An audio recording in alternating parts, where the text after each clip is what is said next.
Matius yang ke-28, Matius pasal terakhir ayat yang ke-16 sampai 20. Ayo. Daud dari mulai Kajisal Daud siapa namanya? Tapi sama Ajang yang baca ya. Matius 28 ayat 16 sampai 20.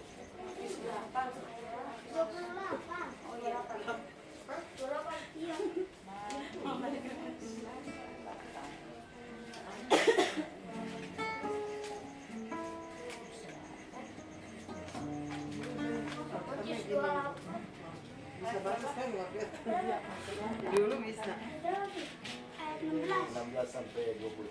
Kajisal duluan, Daud tapi sama Ajang. Enggak, Kajisal dulu. Perintah untuk memberitakan Injil. Dan ke-11 murid itu. Tunggu nak, ini si Ajeng belum.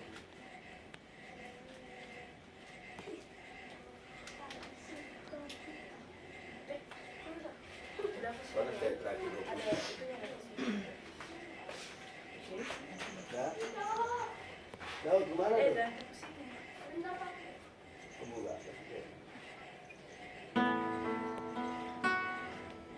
Matius, Markus, Lukas, Yohanes, Isa Rasul, Roma, Korintus, Galatia, Efesus, Filipi, Kolose, kedua Tesalonika, 1 dan 2 Timotius, Titus, Filemon, Ibrani, Yakobus, Petrus, ketiga Yohanes, Yudas dan akhirnya Wahyu. itu adalah perjanjian baru. ya. Silakan Kajisal. Perintah untuk memberitakan Injil. Dan ke-11 murid itu berangkat ke Galilea, ke bukit yang telah ditentukan.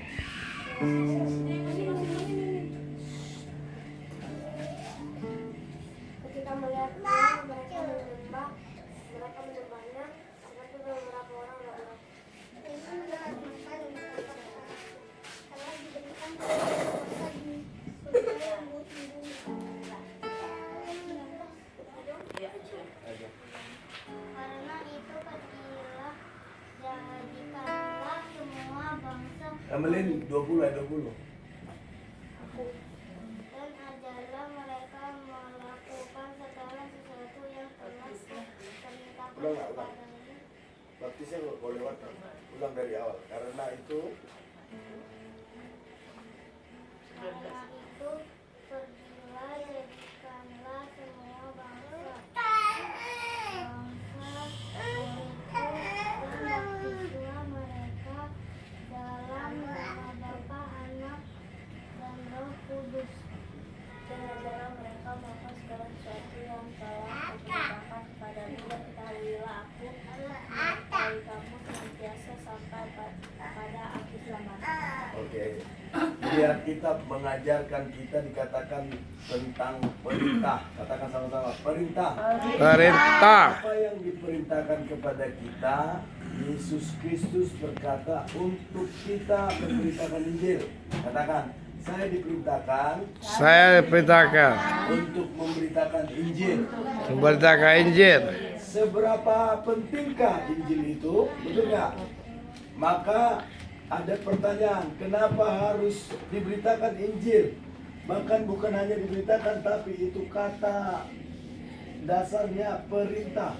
Bukan hanya sekedar kamu beritakan Injil, tapi Alkitab bilang perintah. Seberapa penting Injil itu bagi manusia sehingga dikatakan kita diperintahkan untuk memberitakannya. Pentingnya dikatakan di ayat yang ke-18. Injil itu adalah berita sukacita. Injil adalah berita apa? Apa? Injil berita sukacita. Injil kabar baik. Siapa Injil? Alkitab sendiri, yaitu firman Tuhan Yesus Kristus yang telah menjadi manusia. Artinya Injil itu adalah Yesus Kristus. Siapa Yesus itu? Dikatakan Yesus berkata kepada kita, kepadaku, kata Yesus, telah diberikan segala kuasa. Katakan, Injil itu adalah kuasa Injil itu adalah kuasa yang berkuasa di surga dan di bumi. Jadi Yesus bukan hanya berkuasa di surga, tetapi Yesus juga dikatakan berkuasa di bumi. Amin. Saya mau tanya, penguasa di Indonesia siapa? Presiden. Presiden. Itu masih di Indonesia. Kalau di dunia siapa yang jadi? Kalau di dunia siapa? Pak Prabowo. Indonesia. Kalau di dunia siapa? Di bumi? Yesus Kristus. Berarti lebih besar siapa? Tuhan Yesus. Dikatakan bukan hanya di surga tapi di bumi. Jadi kita memberitakan Yesus yang adalah penguasa di surga dan penguasa di bumi. Luar biasa nggak orang yang menerima Yesus? Amin. Kalau dia menerima Yesus berarti dia menerima kuasa. Yesus. Kuasanya Tuhan Yesus. Luar biasa ya. Itu ada kuasa Tuhan Yesus. Berarti kamu berkuasa di bumi dan di surga. Betul? Betul nggak? Karena kau di dalam Kristus. Kamu juga toh? Jadi semua kita adalah orang-orang yang ada dalam Kristus yang punya kuasa. Kuasanya itu bukan hanya di bumi, bukan hanya di Indonesia, tetapi di surga dan di bumi. Amin. Maka bilang, saya berkuasa. Saya berkuasa. Karena Kristus ada pada saya.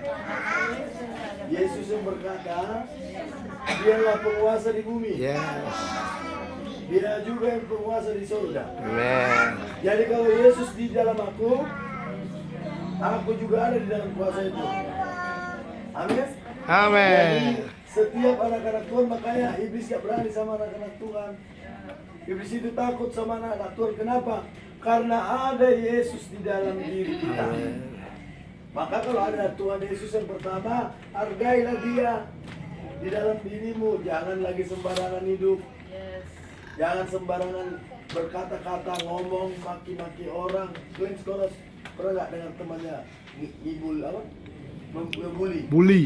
Nah, kalian nggak boleh karena ada kuasa Tuhan dan anak-anak Tuhan. Nggak boleh ngebully orang. Amin. Nggak boleh ngejek-ngejek.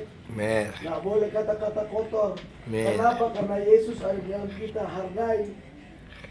Betul nggak? Coba kalau ada Pak Prabowo, senang nggak kamu di sini? Senang toh? Apalagi Tuhan Yesus ada di dalammu. Kalau di sini ada Pak Prabowo kamu senang, apalagi Tuhan Yesus di dalam hidupmu, di dalam kamu. Berarti hargai dia. Lewat apa? Lewat perkataan. Ya, di hatimu dia kan. Maka hargailah dia lewat